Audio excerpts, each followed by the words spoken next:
na ang nasa larawan ay walang iba kundi si Luis Nery.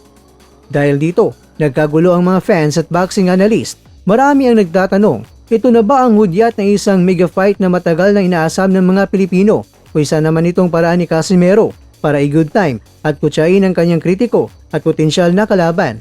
Kung matutuloy, ang laban ng Casimero at Nery ay tinuturing na isa sa pinakamainit na salpukan sa boxing dahil kapwa kilala ang dalawa sa kanilang agresibong estilo at bad boy image sa loob at labas ng lona.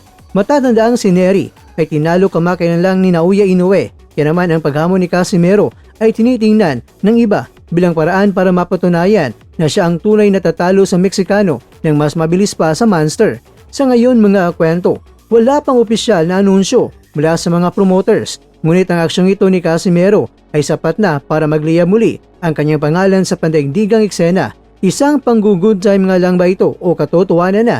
Iyan ang tanong na naglalaro sa isipan ng bawat mahilig sa boxing habang naghintay ng susunod na galaw mula sa kampo ni Cuadro Alas.